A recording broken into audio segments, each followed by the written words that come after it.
Oh, dari awal waktu serah terima saya sudah sampaikan. Oh, udah kasih barrier ya? Sudah kasih tahu gratifikasi. Ya. Ada yang ngasih juga, cek ke Irjen, tanya ini gratifikasi, kirim ke KPK. Udah ada beberapa yang kita kirim ke KPK. Wah. Dan itu dicatat oleh KPK sebagai gratifikasi.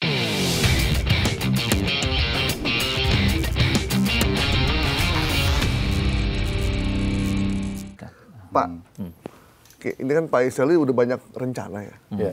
Banyak rencana, banyak plan, tinggal dikerjakan aja kan. Kalau Bukan tadi tinggal, sudah sebagian kita udah dikerjakan. Ya. Tapi kan Pak ada banyak step yang mesti dilakukan selama 4,5 tahun ke depan nanti. Kalau kita di perusahaan kan enak Pak. Kalau di perusahaan itu kan daya nyuruhnya enak.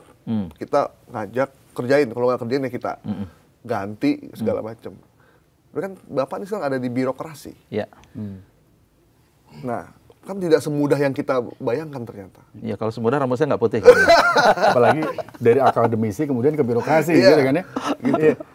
Saya sebenarnya bukan akademisi ya, saya sebenarnya banyak 20 tahun ini konsultan. Oh, konsultan. Konsultan. Jadi kalau bicara konsultan saya juga bidangnya SDM, organisasi dan manajemen perubahan. Jadi kalau dari segi konsep gitu ya, alhamdulillah gitu ya udah banyak lah. Rekomendasi. Udah tahu persoalan lah sebenarnya ya. Nah, jadi benar tadi Mas Gaib, what to do kita sudah tahu, how to do juga kita tahu lah. Tinggal memang ya actionnya gitu ya. Nah, mengelola birokrasi memang itu jadi tantangan. Nah, saya sangat sadar pilihannya dua, gitu ya. Kita akan berpikir short term atau long term, dan saya memilih long term. Kalau saya berpikir short term, ya udah marah-marah aja kerjaannya gitu ya, gitu ya, dalam artian you nggak bisa gini-gini, ganti orang-orang gini-gini gitu ya. Saya hanya akan ganti kalau memang ya clear, ya ada kasus, ya ada rekomendasi dari Irjen, no negotiation, ganti, ya tidak boleh ada korupsi, integritas, gratifikasi, no way. Nah, yang lain kan ada orang yang ya birokrasi lah, gitu ya. Nah, ini harus kita bina, Mas Rizky. Jadi saya, ya kalau boleh dibilang, banyak orang yang, Pak Menteri apa nih gitu ya. Saya katakan saya harus mengalokasikan minimal 30% waktu saya untuk membangun birokrasi. Ya. 30%. Best practice kalau kemudian di korporasi, 10% cukup. Ini 30 bisa 40%. Ada whiteboard di ruang kerja saya.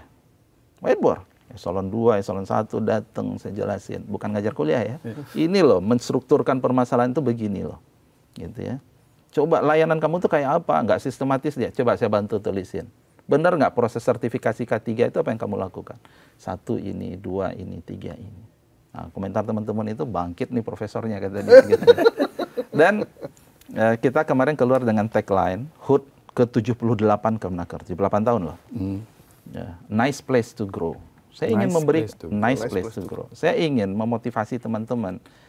Guys, saya bilang, ini boleh pakai guys ya. Teman-teman, yang kalian lakukan di sini ini hebat, saya bilang. Kalian memberikan solusi kepada orang yang bekerja, orang yang ter-PHK, kalian meningkatkan kesejahteraan buruh, gitu ya, disabilitas kalian bantu. Saya bisa katakan, saya sewaktu saya masih di ITB, saya tuh bisa cuma ngajar itu 3 kelas. Ya, satu semester. 3 kelas kali 150 orang. Saya hanya bisa memberikan manfaat 150 orang. Tapi kalian itu di sini memberikan manfaat jutaan orang Indonesia. Semangat dong, saya bilang. Nah, sehingga kemudian saya menghabiskan juga waktu untuk keluar dengan quotes. Ya, jadi kalau Mas Gaib mungkin bisa tanya ya, tiap minggu itu saya bikin tulisan. Gitu ya, semacam inspiring them. Di-share di mana Pak? Di IG? Di-share di IG. Boleh dicek. Okay. Mungkin udah 13 minggu ya. Jadi orang tuh sekarang udah nunggu tuh. Setiap minggu sore apa nih tulisan quote Pak Menteri. Ya? Enggak, tulisan. Itu sekitar 1,5 halaman. Oke. Gitu ya.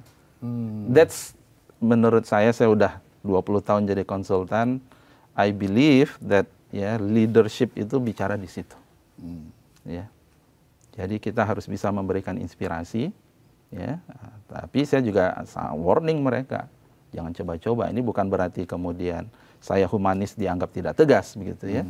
Kalau Anda coba ya, saya udah bilang, Kalau you coba kasih saya gratifikasi, siap-siap saya pindahin ke ujung Indonesia, saya bilang. Gitu ya. Ada yang pernah nawarin, Pak? Oh, pada pucat mereka. Enggak, maksudnya kan biasanya kalau pejabat baru datang kan suka banyak yang suka datang banyak gitu ya. gini nih, Pak. Biasanya kan gini nih, Pak. Ini kan kita udah jadi satu komunitas. Oh, dari awal waktu serah terima saya sudah sampaikan. Oh, udah kasih barrier ya? Sudah kasih tahu gratifikasi. Ya. Ada yang ngasih juga, cek ke Irjen, tanya ini gratifikasi, kirim ke KPK. Udah ada beberapa yang kita kirim ke KPK. Wah. Dan itu dicatat oleh KPK sebagai gratifikasi. Cuman Pak Menterinya nggak pansos sih ya. Nah jadi itu masalahnya. banyak yang nggak tahu jadinya. Karena gitu. sekarang itu era media sosial, Pak. Semua itu memang pekerjaan mungkin memang harus di blow up di sosial media. Bukan di blow up, bukan di blow up, tapi mungkin, dimunculkan, Pak. Ini sebagai bentuk. Kan beliau pengennya kan yang long term. Iya. Kalau yang short term, nanti kayak Noel, short term tuh. Enggak, bagi saya sekali lagi, kehadiran saya itu bukan sebagai politisi, gitu ya. Saya juga, ya kalau saya bilang ke teman-teman, ultimate karir saya ya guru besar. Dan I have achieved it. Udah sampai di situ gitu ya. Sekarang ini kan babnya bicara terkait tentang optimalisasi peran ya. Baik. Ya. Pak, tadi Bapak bilang 30% Pak ya untuk mostly 30% Pak ya untuk pembenahan di birokrat tadi. Oh, bisa jadi lebih. Kadang-kadang sehari itu rapat pagi sampai malam bisa itu. Gitu. Itu yang paling banyak pembenahannya di mana, Pak? Pelayanannya kah, pengawasan atau apa, Pak? Semuanya. Semuanya. Ya, jadi kalau ini joke aja nih. Berarti selama ini semuanya? Enggak, bukan dalam artian karena saya mungkin punya standar.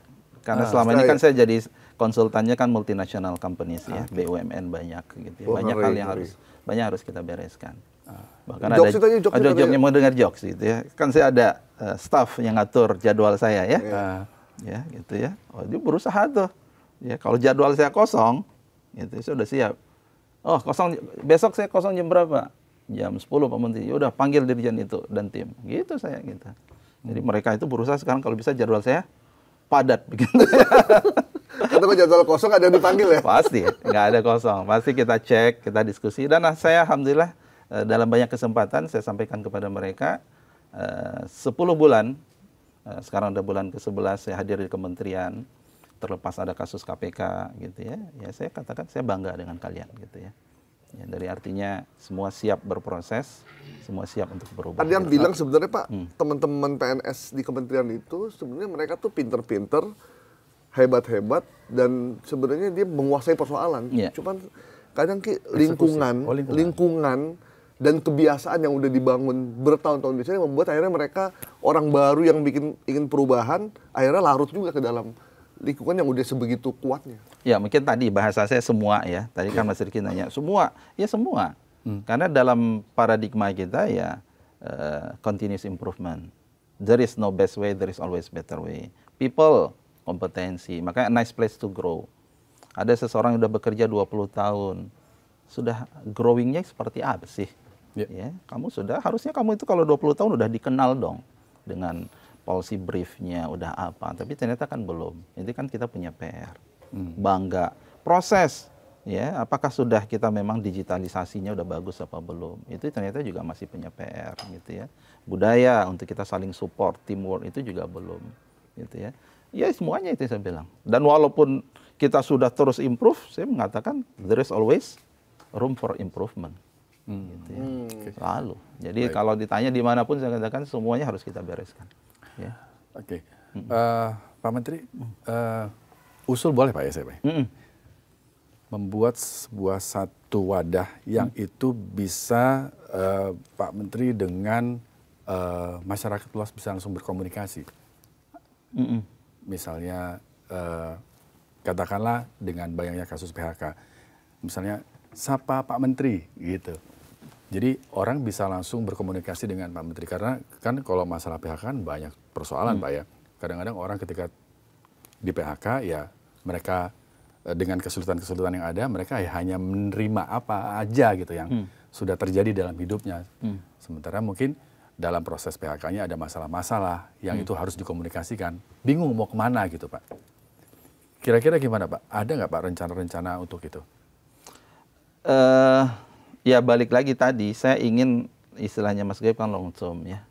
Ya sebenarnya kanal-kanal informasi itu kan juga sudah ada ya, informasi. Dan kita ingin ada upaya kita juga membangun sesuatu untuk long term. Nah, ini dengan wamen baru nanti kita bagi-bagi lah. Dengan gitu wamen baru. Wamen baru kita bagi-bagi. Kita udah siapkan ada namanya lapor menaker gitu ya. Lapor menaker. Kita sudah belum launching sih gitu ya, kayak semacam itu.